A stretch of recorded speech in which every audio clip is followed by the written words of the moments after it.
Като че ли не издърпва от тъмното крачка по крачка към светлото. Очите ни трябва да свикнат със светлината. Една невъобразима смесица от дзен, фъншуй и хайко. И не само. Минимализъм. Колкото по-малко, толкова повече. Колкото по-чиста и лаконична идея, толкова по-силни внушения, като визия и като ритмика. Ахроматична гама. Замислени композиционни решения.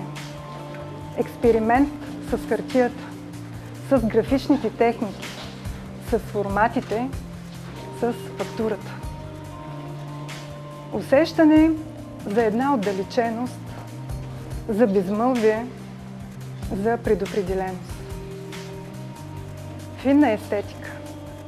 Деликатно припращане към мистичните пространства на един неразгадаем и дистанциран свят. Всичко това е Емо и неговата работа с хартията. Емо и новите медии. Видеото Пламък, Flame, е разработено с едно мое непряко участие, така че съм много пристрастна към него. Страхотно е. Искам да ви поканя да слезете на втория етаж, на второто ниво на галерийното пространство. Там сме спретнали една малка чифте баня. Но не преминавайте отвъд. Още е рано. Още е рано. Уважаеми гости на галерия Резонанс, почитатели на изкуството на Емил Мирашчиев, негови приятели и колеги, за мен е чест да споделя с вас няколко мои мисли, продиктувани от съвместния ни повече от 30 годишен живот. Един изключително креативен дух, с много постоянство и усърдие. Първите негови изяви, естествено, са в графиката, изключително владеещ всички графични техники.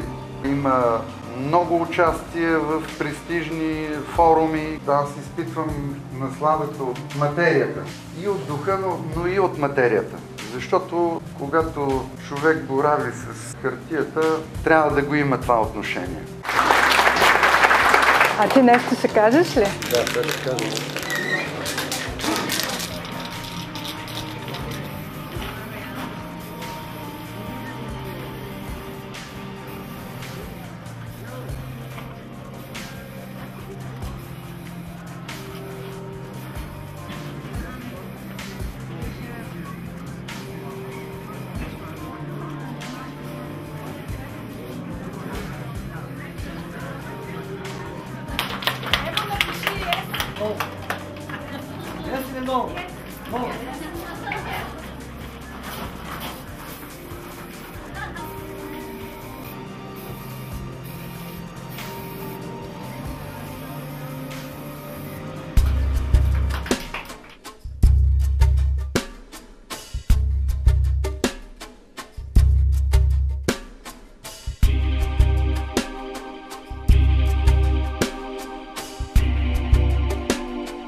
Той нямаше намерение да я прави тази изложба. Той от 1998 година не е правил такава голяма изложба и това беше един голям подтик от моя страна да изберем от ателието каквото има и да направи две нови работи, за да станат точно 52 работи. Що се отнася до тази изложба, аз мисля, че тя е събитина, наистина за Пловдив. Много е добра. Аз лично се радвам за това, че е успял да събере в това пространство толкова неща, това прекрасно пространство, много силна изложба. Бих казал максималното в минимализма. Максимално много послание в един изчистен рисунък. Галерийното пространство е много подходящо за неговите неща. това, което забелязах също, че това пространство, този художник има идеално пасване, пространството е великолепно. Бих казал в момента водещото пространство изобразително в Пловдив. Пожелавам успех на галерията и да кани са такива автори. Тоест автора при галерията не си отива. Ти ще ме питаш, аз ще отговаря. Ох, какво да те питам сега? Видя ли сега? Хубаво ли е виното? Косанова, хайко, майко, феншуй. Видя ли как ти го извадих това? Извади го, голяма си мастер. Извадих ти това. Извади го това. Ти там се мъчи в една галерия да вадиш, обаче тук извади много по-готини работи. Нали така? И всички казват, че е супер. Какво се вади? Да. Кажи сега. Не снимаш? Не. Снимай. Това беше. Снимай. Това е готово. Това ли беше? Не, това е. Какво казаха сега другите?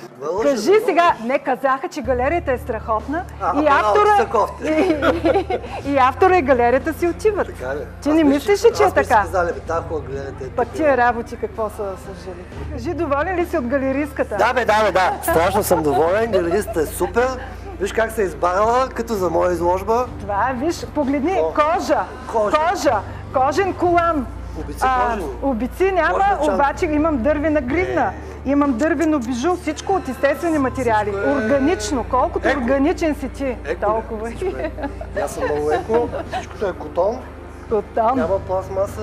Да, дори това е... И виж как сме застанали тук на тия хубави усмивки. Защото и ние сме засняли. Кажи ми, ама една усмивка, бе. Големи зъби. С нея конски зъби. Иначе талантлив. Да. Зъби, обаче да много талантлив. Прекалено. Толкова талантлив, че не са трябва. Айде, че хората искат да пинат. Айде. Мирко, айде да пинеш малко. Айде.